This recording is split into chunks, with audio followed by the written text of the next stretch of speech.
السلام علیکم ورحمۃ اللہ وبرکاتہ۔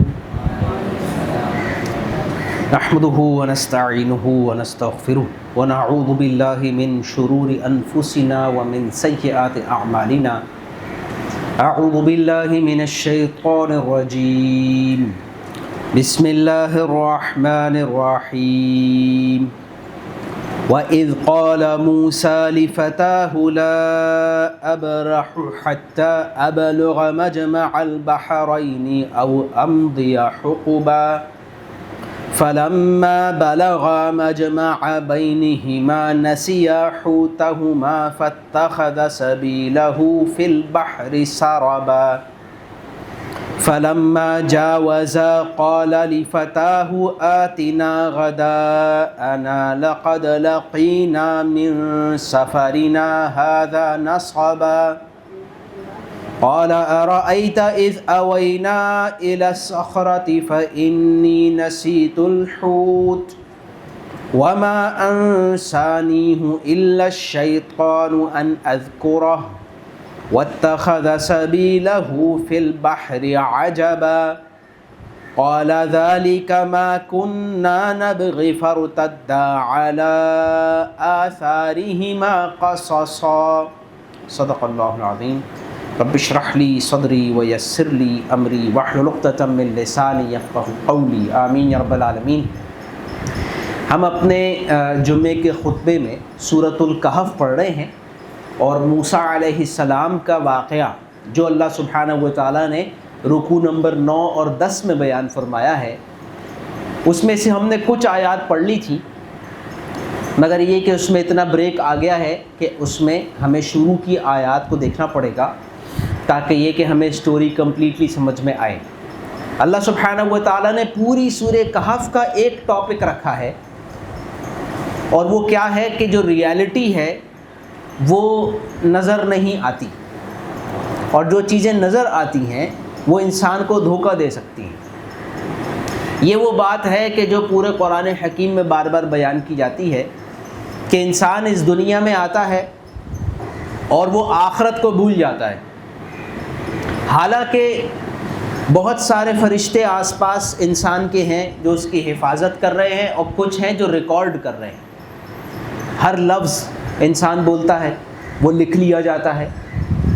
اس کا مطلب یہ ہے کہ یہ جو دنیا چل رہی ہے یہ ہر چیز لکھی جا رہی ہے، اس لیے کیونکہ ایک دن آئے گا کہ وہ سب کچھ جو لکھا گیا ہے اس کے مطابق بڑے بڑے فیصلے ہونے ہیں، اور وہ بہت بڑے فیصلے ہیں۔ کسی انسان نے ہمیشہ کے لیے جنت میں رہنا ہے یا ہمیشہ کے لیے جہنم میں رہنا ہے، تو یہ اتنا بڑا فیصلہ ہے کہ اس کے لیے ریکارڈ ہونا ضروری ہے۔ اب انسان اس دنیا کی زندگی کو دیکھتا ہے، یہاں پہ کچھ اچھی چیزیں بھی ہیں اور کچھ بری چیزیں بھی ہیں۔ اللہ تعالیٰ نے جنت میں صرف اچھی چیزیں رکھی ہیں، جہنم میں صرف بری چیزیں رکھی ہیں۔ اس دنیا میں ایک مکس رکھا ہوا ہے، اور انسان کو یہ بتایا گیا ہے کہ یہ انجوائے کرنے کے لیے نہیں ہے، یہ امتحان کے لیے۔ لیکن دھوکہ یہ ہو سکتا ہے کہ آدمی یہاں انجوائے کرنے کی کوشش کرے اور اس کے لیے وہ اللہ تعالیٰ کے احکامات بھی توڑتا رہے۔ اس سے بچانے کے لیے اللہ سبحانہ و تعالیٰ نے نبی بھیجے، قرآن بھیجے، لہٰذا کتابیں بھیجی بہت ساری، اور قرآن حکیم کیوں نازل فرمایا؟ اسی بات کو ری انفورس کرنے کے لیے، تاکہ انسان کہیں ایسا نہ ہو کہ اس دنیا کو سے دھوکہ کھا جائے۔ اب ایک سٹوری ہے کہ موسیٰ علیہ السلام نے اللہ سبحانہ و تعالیٰ سے یہ فرمایا، جب اللہ نے کہا کہ ایک بندہ ہے جو آپ سے بھی زیادہ علم رکھتا ہے، تو موسیٰ علیہ السلام نے اللہ سے فرمایا کہ مجھے ان سے ملنا ہے تاکہ میں ان سے سیکھوں۔ اللہ سبحانہ و تعالیٰ نے فرمایا کہ آپ چلے جائیں، ایک کشتی میں ایک مچھلی ساتھ رکھیں، اور یہ مچھلی آپ کو بتائے گی ایگزیکٹلی وہ شخص کہاں ملے گا، اور یہ بھی بتا دیا کہ جہاں دو دریا آپس میں مل جاتے ہیں وہاں پہ ہوگا۔ اب موسیٰ علیہ السلام کشتی میں ہیں، ان کے ساتھ ایک اور ان کا شاگرد ہے، اور جو مچھلی ہے وہ ڈیڈ ہے، تلی ہوئی ہے، اور وہ جہاں رکھی ہوئی ہے وہیں پر ان کا دوسرا ناشتہ بھی رکھا ہوا ہے، کھانے کی چیزیں سٹور کی ہوئی ہیں۔ اب موسیٰ علیہ السلام ایک جگہ پر ٹھہرے جیسے سونے کے لیے، کشتی پہ سونا تھوڑا مشکل ہوتا ہے، لہٰذا انہوں نے کشتی کو سائڈ میں کیا، ایک بڑے سے پتھر کے نیچے انہوں نے رات گزاری، سوئے گئے، صبح اٹھ کے پھر کشتی میں بیٹھ کے چلے گئے۔ اور وہ جو ان کے شاگرد تھے انہوں نے دیکھا تھا کہ یہ مچھلی جو ہے زندہ ہوئی اور اس نے پانی کے اندر چھلانگ مار دی، اور جہاں چھلانگ ماری تھی پانی کے اندر وہ جگہ، وہ پانی کا وہ ایریا فریز ہو گیا۔ جیسے نارملی ہم جب پانی کے اندر ڈائیو مارتے ہیں تو ایک ٹنل بن جاتا ہے پانی کے اندر، مگر وہ فوراً فل ہو جاتا ہے تو ہمیں نظر نہیں آتا۔ جیسے کوئی زمین کے اندر جائے گا تو سوراخ کر کے جائے گا، جیسے کوئی خرگوش ہوتا ہے تو وہ بل بناتا ہے اور پورا سوراخ بناتا ہے، تو آپ دیکھ سکتے ہیں سوراخ نظر آ رہا ہے، اتنی جلدی سوراخ تو نہیں بھرتا، لیکن پانی فوراً بھر جاتا ہے۔ اللہ سبحانہ و تعالیٰ نے یہاں پہ یہ معجزہ کیا تھا کہ وہ جو مچھلی نے چھلانگ ماری تھی وہ پانی کو وہیں پر ویسے ہی فریز کر دیا تھا، تاکہ بعد میں جب موسیٰ علیہ السلام ڈھونڈیں گے تو انہیں وہ جگہ نظر آ جائے جہاں پانی میں چھلانگ ماری تھی مچھلی نے، کیونکہ وہیں پر حضرت خضر علیہ السلام نے ملنا تھا۔ لہٰذا ہم نے یہ آیات دیکھی تھی، آیت نمبر 60 میں اللہ سبحانہ و تعالیٰ نے فرمایا وَإِذْ قَالَ مُوسَىٰ لِفَتَاهُ، اور یاد کرو جب موسیٰ علیہ السلام نے کہا اپنے شاگرد سے لا ابرح، کہ میں چلتا رہوں گا، حتی ابلغ مجمع البحرین، یہاں تک کہ میں پہنچ جاؤں دو دریاؤں کے ملنے کی جگہ، او امضی حقبا، یا میں سالوں چلتا رہوں گا۔ اس سے لگ رہا ہے کہ بہت لمبا سفر ہو چکا ہے، بہت تھکن ہو چکی ہے، اور جو شاگرد ہے وہ بھی پریشان ہو رہا ہے، اور وہ شاید سوال کر رہا ہے کہ اور کتنا دور ہے اور ہمیں کب تک چلنا ہے۔ تو یہاں موسیٰ علیہ السلام نے فرمایا کہ میں کنٹینیو کرتا رہوں گا چاہے مجھے سالوں لگ جائے، یا کہ وہ جو دو دریاؤں کے ملنے کی جگہ ہے وہاں میں پہنچ جاؤں۔ فلما بلغا مجمع بینہما نسیا حوتہما، تو اللہ نے فرمایا کہ جب وہ پہنچ گئے دو دریاؤں کے ملنے کی جگہ پر، نسیا حوتہما، تو وہ اپنی مچھلی بھول گئے، مطلب جس کام کے لیے مچھلی رکھی تھی وہ بھول گئے۔ اللہ سبحانہ و تعالیٰ نے فرمایا تھا کہ یہ مچھلی کیوں رکھنی ہے، کہ یہ تمہیں پتہ بتائے گی وہ لوکیشن، لیکن وہ بھول گئے۔ فاتخذ سبیلہ فی البحر سرابا، لہٰذا اس مچھلی نے اپنا راستہ بنا لیا سمندر میں، سرابا، ایک سرنگ جیسا راستہ۔ ویسے تو ہم سرنگ نہیں کہتے، جب بھی کوئی ڈائیو مارتا ہے پانی کے اندر تو کوئی بھی نہیں ہے جو کہتا ہے کہ ایک سرنگ بن گئی ہے، لیکن آبویسلی سرنگ تو بنتی ہے کہ پانی جہاں پر تھا اور وہاں ایک آدمی اگر چلا جائے ڈائیو مار کے، مچھلی چلی جائے، تو جب تک سرنگ نہیں بنے گی اس وقت تک کوئی جا نہیں سکتا، لیکن ہم اسے سرنگ کہتے کیوں نہیں ہیں؟ اسی لیے کیونکہ وہ اتنی جلدی دوبارہ فل ہو جاتی ہے جگہ کہ ہمیں وہ کبھی نظر ہی نہیں آتی، لیکن یہاں اللہ سبحانہ و تعالیٰ نے اسے فرمایا ہے کہ وہ سارابا بن گئی۔ ویسے تو سارابا سراب کے لیے بھی کہتے ہیں، اور یہ بھی کہا جاتا ہے کہ جب بھی کوئی چیز جائے اور اپنے پیچھے اپنا اثر چھوڑ جائے، جیسے جہاز جاتا ہے، ہوائی جہاز، تو اس کے پیچھے ایک وائٹ کلر کی لائن اس کے جو اسموک کی ہوتی ہے وہ باقی رہ جاتی ہے، یا یہ کہ کوئی اگر کشتی بہت تیزی سے جائے پانی میں تو بہت لمبی ایک لائن پیچھے چھوڑ کر جا رہی ہوتی ہے، پانی کو چیرتی ہوئی جا رہی ہوتی ہے۔ لہٰذا یہاں اللہ تعالیٰ نے فرمایا کہ وہ مچھلی گئی ہے تو پانی کو ایسے چیرتی ہوئی گئی ہے کہ وہ جو جگہ تھی وہ نظر آ رہی تھی۔ فلما جاوزا، اب جب وہ دونوں آگے چلے گئے، جہاں رکنا تھا، جاوزا کا مطلب ہے جیسے ہم اردو میں کہتے ہیں تجاوز کرنا، جہاں پہنچنا تھا وہاں سے آگے نکل گئے۔ فلما جاوزا، پھر جب وہ دونوں آگے چلے گئے، قال لفتاہ، تو موسیٰ علیہ السلام نے کہا اپنے شاگرد سے آتنا غداءنا، کہ لے کر آؤ ہمارا ناشتہ، لقد لقینا من سفرنا ھذا نصبا، کہ اس سفر نے ہمیں بہت تھکا دیا ہے۔ اب یہ کہ ویسے جب بھی کوئی سفر پر جاتا تھا تو کوئی ایسی چیز ساتھ رکھ کے جاتا ہے کہ رستے میں کھائی جا سکے، ویسے تو کھانا تو خراب ہو جائے گا اگر ساتھ لے کر جائیں گے تو، لہٰذا چھوارے ہوتے ہیں، یا سوکھی روٹی ہوتی ہے، یا چنے ہوتے ہیں، یا چنوں کا کوئی اس طرح کا پاؤڈر ہوتا ہے، اس طرح کی چیزیں ہوتی تھیں، ڈرائیڈ چیزیں، جیسے ہمارے یہاں ڈرائیڈ فروٹس ہوتے ہیں وہ خراب نہیں ہوتے، بہت دیر تک بھی کوئی سفر پر لے جائے تو اسے رکھا جا سکتا ہے۔ اس طرح کی چیزیں اس وقت کے لوگ رکھتے تھے۔ اب یہ لگتا ہے کہ موسیٰ علیہ السلام نے، کشتی تو چھوٹی سی تھی، 2 آدمیوں کی تھی، تو ایک باکس ہوگا کہ جہاں مچھلی بھی تھی اور مچھلی کے ساتھ یہ کچھ کھانے کی چیزیں بھی رکھی ہوئی تھیں۔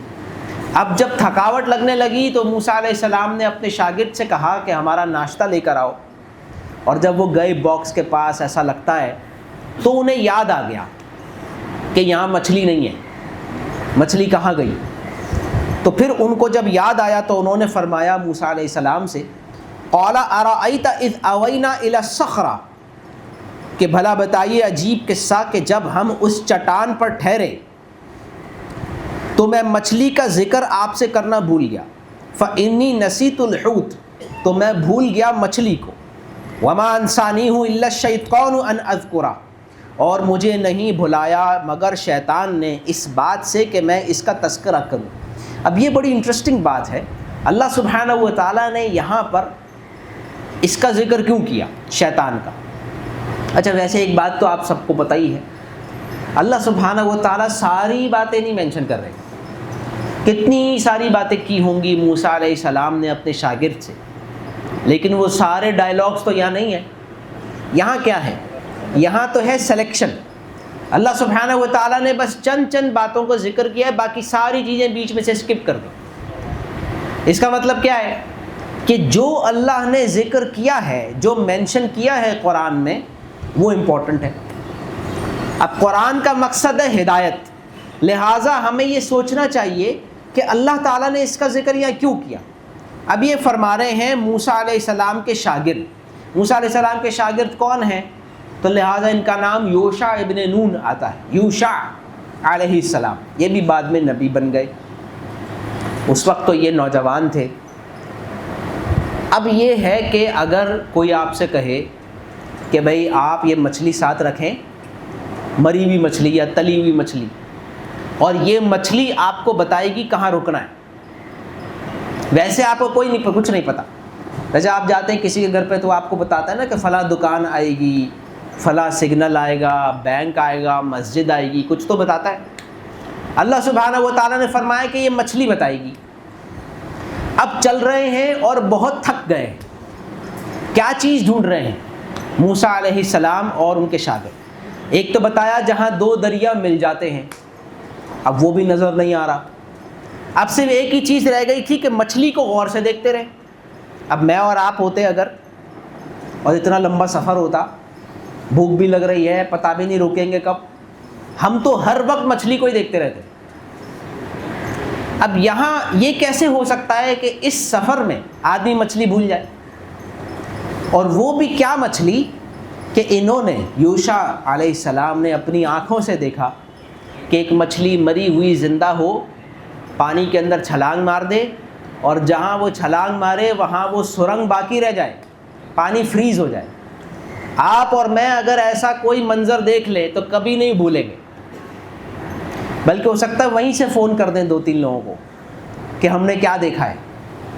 یہ کیسے ہو سکتا ہے کہ ایک شخص ایسا کچھ دیکھ کے بھول جائے؟ اب موسیٰ علیہ السلام یا تو سو رہے ہوں گے، انہوں نے سوچا ہوگا کہ جب موسیٰ علیہ السلام اٹھیں گے پھر میں انہیں بتاؤں گا، کیونکہ تھکاوٹ ہے اور رات کا وقت ہے، اب رات کے وقت میں یہ ان کو اٹھانا نہیں چاہ رہا ہوں گے، یہ بات بھی صحیح ہے۔ لیکن جیسے ہی موسیٰ علیہ السلام صبح اٹھے ہوں گے، پہلی چیز یہ ذکر کرنی چاہیے تھی۔ اسی لیے یہ بہت سرپرائزنگ بات ہے کہ یہ کیسے بھول گئے۔ اور اللہ سبحانہ و تعالیٰ نے یہاں ایک بہت امپورٹنٹ بات ذکر فرمائی کہ انہوں نے کہا وما انسانیہ الا الشیطان ان اذکرہ، مجھے شیطان نے بھلوا دیا کہ میں اس بات کا آپ سے ذکر کر لوں۔ یہاں ایسا لگتا ہے، اب دیکھیں شیطان کے پاس اتنا ٹائم نہیں ہے کہ وہ آئے اور ہر چیز ہم سے بھلوائے۔ شیطان ہم سے کون سا کام بھلوائے گا؟ وہ والا کام جو نیکی کا کام، جیسے آپ نے 4 کام کرنے، ان میں سے ایک نیکی کا کام ہے۔ آپ کہہ رہے ہیں کہ یار میں نے نماز پڑھنی ہے، پھر میں نے ہوم ورک کرنا ہے، پھر میں نے کوئی اور کام کرنا ہے، تو اس میں سے کون سا کام ہمیں بھلائے گا شیطان؟ نماز بھلائے، باقی کام آپ کر لیں۔ اور شیطان کے پاس یہ کوالٹی ہے یا یہ طاقت ہے کہ وہ بھلا سکتا ہے. شیطان کے پاس کیا طاقت ہے کہ وہ بھلوا سکتا ہے. اب جب مجھے اور آپ کو اللہ نے قرآن میں یہ بتا دیا کہ شیطان آپ کو آ کر بھلوا سکتا ہے, اس کا مطلب کیا ہوا کہ ہمیں اسپیشل ریمائنڈر رکھنا پڑے گا. پھر اگر آپ کو پتہ چل جائے کہ آپ کوئی امپورٹنٹ چیز بھول سکتے ہیں تو آپ کیا کرتے ہیں؟ آپ میک شور کرتے ہیں میں نہ بھولوں. اگر میں یہ بھول گیا تو بڑا نقصان ہو جائے گا. لہٰذا جیسے چابی ہوتی, اب آدمی اگر چابی بھول گیا گھر پر اور چلا گیا بہت دور, اب اس کے بعد واپس پریشان. ایسے پاسپورٹ ہوتا ہے, آدمی ایئرپورٹ جا رہا ہے, وہ کہتا ہے بھائی پاسپورٹ رکھ لیا ہے, ٹکٹ رکھ لیا ہے. کبھی سنا آپ لوگوں نے؟ جیسے اکثر گھر سے باہر نکلتے ہوئے 3 بار چیک کرتے ہیں.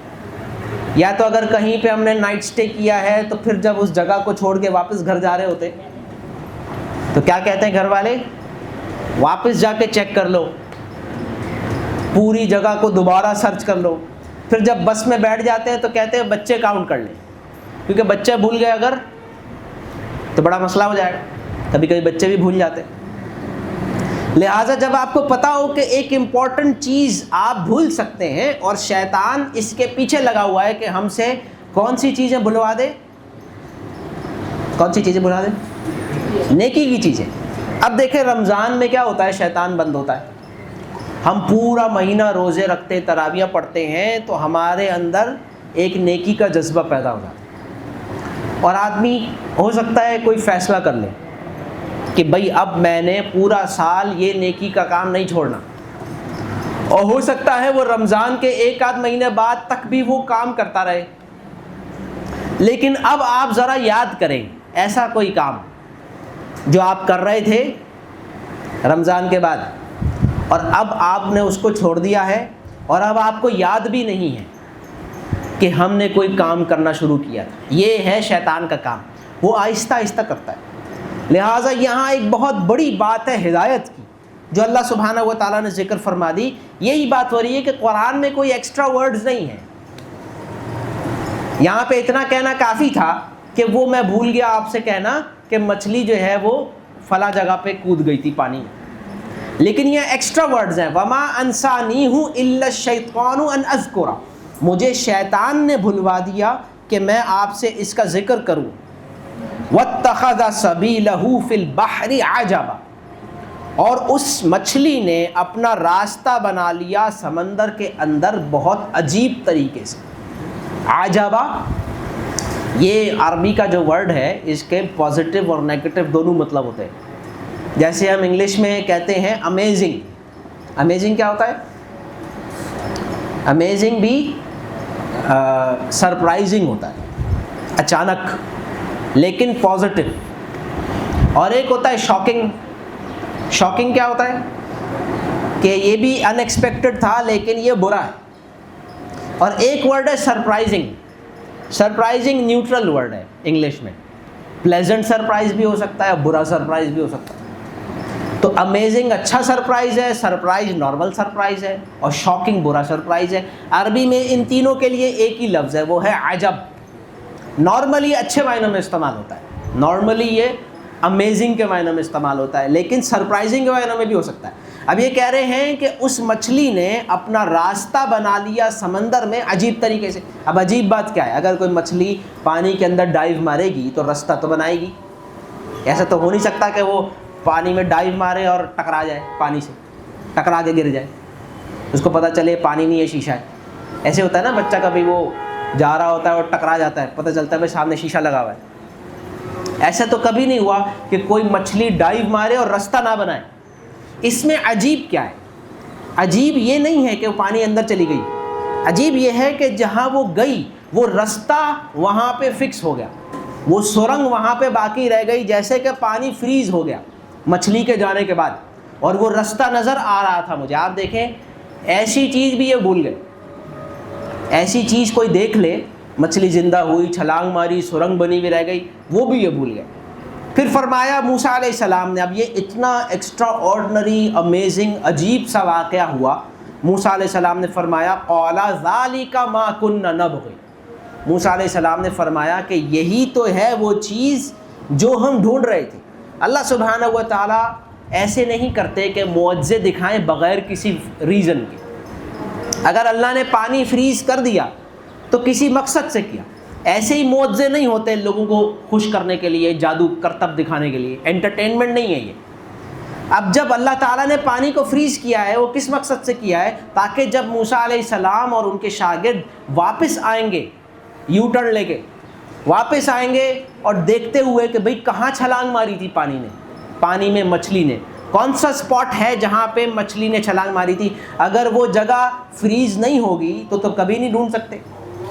لہٰذا موسیٰ علیہ السلام نے جیسے ہی پتہ چلا کہ پانی فریز ہو گیا، انہوں نے کہا قال ذالک ما کنا نبغی، یہی ہے جو ہم ڈھونڈ رہے تھے۔ اللہ نے کہا تھا تمہیں مچھلی بتائے گی کہاں رکنا ہے، تو فرمایا اچھا یہ ہے وہ جو ہم ڈھونڈ رہے تھے۔ فارتدا علی آثارہما قصصا، اللہ نے فرمایا تو پھر وہ واپس آئے، علی آثارہما، اپنے آثار پر، یعنی اپنے جو فٹ سٹیپس، قصصا، واپس لوٹتے ہوئے۔ اب ایک بڑی فنی سی بات ہے کہ شیطان پر کبھی کبھی ترس آتا ہے۔ شیطان پہ کیا آتا ہے؟ ترس آتا ہے۔ بیچارہ اتنی محنت کر کے کوئی کام کرتا ہے اور اس سے ہوتا کچھ نہیں۔ اب آپ سوچیں اس نے بھلوایا ہوگا، ہو سکتا ہے اپنا کوئی بندہ بھیجا ہو کہ جاؤ بھائی موسیٰ علیہ السلام کے شاگرد کو بھلوا کے آؤ۔ اب پتہ نہیں کیا اس کے پاس مشین ہوگی، اندر ڈالتا ہوگا کسی کے کوئی بھلانے کے لیے، اسکینر ہوتا ہے۔ اب وہ گیا، اس نے آ کے بتایا بھائی کامیاب، مشن اکمپلش، وہ بھول گئے اور وہ جا رہے ہیں، رک نہیں رہے اور وہ آگے نکل گئے۔ اس سے کیا ہوا؟ اس سے کیا ہوا؟ جیسے پتہ چلا یو ٹرن مار کے پھر آ گئے۔ اسی طرح اس سے بہت بڑی شکست، جو سب سے بڑی شکست ہوئی ابلیس کو انسانی تاریخ میں، وہ تھی آدم علیہ السلام کو پھل کھلوا دینا۔ وہ تو ایپک، وہاں پہ تو جتنی اصل میں اس کے غم اور آنسو کیونکہ قرآن میں ہے نہیں، اس لیے ہمیں معلوم نہیں، لیکن بیچارے کے ساتھ ہاتھ ہو گیا بہت بڑا۔ سمجھتے ہیں آپ ہاتھ ہو جانا؟ ہوا یہ کہ اللہ سبحانہ و تعالیٰ نے آدم علیہ السلام سے کہا کہ آپ اس جنت میں رہیں، اس ایک درخت کے پاس نہیں جائیں۔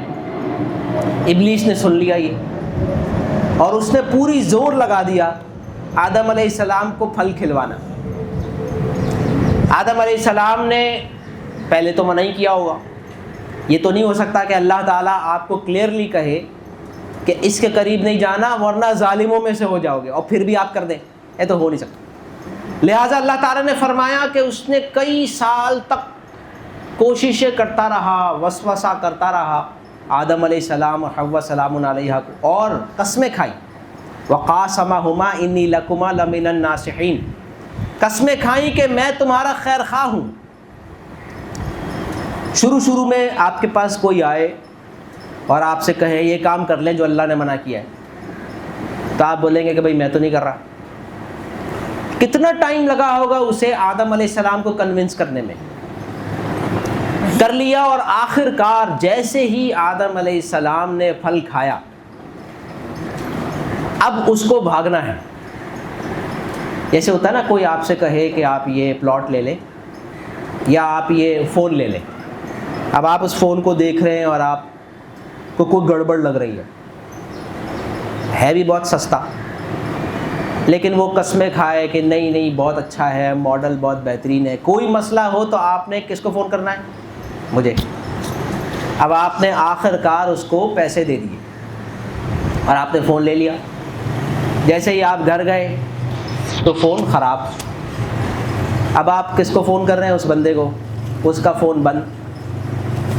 آپ اس جگہ گئے جہاں وہ کام کرتا تھا، وہاں لوگوں نے بتایا کہ وہ تو یہاں کبھی کام ہی نہیں کرتا تھا۔ پھر آپ جہاں وہ رہتا تھا وہاں بڑا سا تالا لگا ہوا۔ اب آپ اس بندے کو ڈھونڈ رہی ہے، گیا کدھر؟ تو پتہ چلا یہ بندہ بھاگ گیا، یہ بندہ آپ کو فون بیچ کے اور بھاگ گیا۔ ایک بات تو کنفرم ہو گئی ہے، آئندہ آپ اس آدمی سے کوئی چیز نہیں لیں گے۔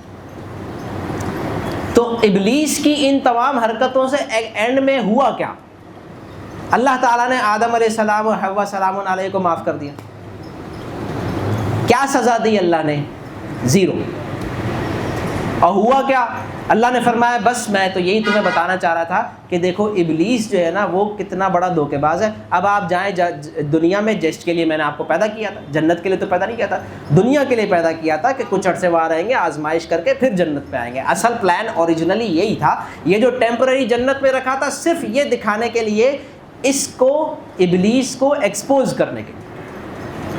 ابلیس کیا سوچ رہا تھا جب وہ سالوں سے محنت کر رہا تھا آدم علیہ السلام اور حوا سلام علیہ کو پھل کھلوائے, اس کے ذہن میں کیا تھا, اس سے کیا ہوگا؟ اس کے ذہن میں یہ تھا کہ اللہ تعالیٰ ان کو جہنم میں ڈالے گا اور میری وہ بات ثابت ہو جائے گی کہ یہ اس قابل نہیں ہے کہ اس کو دنیا میں خلیفہ بنا کر بھیجا جائے. نہ اللہ تعالیٰ نے جہنم میں ڈالا آدم علیہ السلام اور حوا سلام علیہ کو, اور نہ خلافت ان سے واپس لی, بلکہ الٹا ہی ہو گیا, ابلیس ایکسپوز ہو گیا. اب آدم علیہ السلام اور حوا سلام علیہ کو پتہ چل گیا ابلیس کتنا بڑا دھوکے باز اور دشمن ہے, اور انہوں نے اپنے بچوں کو اور آنے والی تمام نسلوں کو بتا دیا کہ اس ایجنٹ سے بچ کے رہنا. جب بھی یہ کوئی فون لے کر آئے کہ یہ خرید لو تو آپ نے کیا کرنا ہے, آپ نے پولیس کو فون کرنا, اس کو پکڑوا دینا. اسی طرح سے الٹا ہی ہو گیا ایک دم. ابلیس کے ساتھ ہمیشہ الٹا ہو جاتا ہے. بڑی محنتوں سے وہ کوئی کام, اور آپ پریشان ہو جائیں گے کہ اس سے کیا ہوا. اب یہ بتائیں کہ یہ مچھلی بھلوا کے اس نے کیا اچیو کیا؟ کچھ بھی اچیو نہیں کیا. بلکہ جب رسول اللہ صلی اللہ علیہ وسلم مکہ میں دعوت دے رہے تھے تو یہ کیا کر رہا تھا, یہ دعوت روکنے کی کوشش کر رہا تھا. اب ہمیں نہیں پتہ اس نے کتنی کوشش کی. تھوڑا بہت قرآن میں ذکر ہے کہ جب غزوہ بدر میں کافروں کا لشکر آ رہا تھا مکہ سے بدر کی طرف, تو ابلیس اس لشکر میں بیٹھا تھا, ساتھ لشکر میں موجود تھا کافروں, اور ان سے کہہ رہا تھا کہ چلو بہت اچھا کام کر رہے ہو, میں تمہارے ساتھ. ہوا کیا کہ جیسے ہی بدر میں پہنچا کافر کا لشکر, سامنے مسلمانوں کا لشکر تھا, ابلیس نے کہا کہ میں جو دیکھ رہا ہوں تم نہیں دیکھ رہے, میں جا رہا ہوں, میں نہیں لڑ سکتا, بھاگ گیا ہوں. ابلیس نے کتنے سال کوشش کی ہوگی رسول اللہ صلی اللہ علیہ وسلم کو روکنے کی, 20 سال 21 سال. اینڈ میں ہوا کیا, مکہ فتح ہو گیا, اسلام پھیل گیا, سب لوگوں کو معافی مل گئی. تو آپ کا کیا خیال ہے وہ کیا سوچتا ہوگا بیچارہ, یہ کیا زندگی ہے. بلکہ رسول اللہ صلی اللہ علیہ وسلم نے فرمایا کہ جب بھی بندہ حج کر کے آتا ہے اس دن ابلیس ماتم کرتا ہے, سارے گناہ معاف. رسول اللہ صلی اللہ علیہ وسلم نے فرمایا کہ ایسے ہے جیسے انسان ابھی پیدا ہوا ہے, اتنا معصوم, اتنا گناہوں سے پاک ہو کے آتا ہے حج کرنے والا جیسے ابھی پیدا ہوا ہے, بالکل زیرو گناہ. اور اس دن ابلیس ماتم کرتا ہے کہ میرے سالوں کی محنت زیرو ہو گئی. یہ ہے بیچارے اس کی زندگی, اور اس کی چالیں بڑی کمزور ہیں. اللہ نے فرمایا ہے قرآن حکیم میں ابلیس کی چالیں کمزور ہیں بہت. بس ایک چیز کرنی ہے, ہم نے اللہ کو یاد رکھنا ہے تو یہ وسوسہ نہیں ڈال سکتا. ہم نے استغفار کرنا ہے, اگر اس نے کبھی گمراہ کر بھی دیا تھوڑا موڑا تو اس سے کیا ہوگا, سارے گناہ معاف ہو جائیں گے. اللہ سبحانہ و تعالی ہمیں سمجھ اور عمل کی توفیق نصیب فرمائے. تو اس واقعے میں آج ہم نے وہاں تک دیکھا ہے کہ ان کو یاد آ گیا, ان کو پتہ چل گیا, اور وہ واپس اس اسپاٹ تک آ گئے, موسیٰ علیہ السلام اور ان کے شاگرد جہاں پہ وہ مچھلی نے چھلانگ لگائی تھی. اور اب وہاں ان کی ملاقات ہوگی ان سے جن سے یہ ملنے کے لیے آئے ہیں, حضرت خضر علیہ السلام. سبحانک اللہم و بحمدک نشہد ان لا الہ الا انت نستغفرک و نتوب الیک.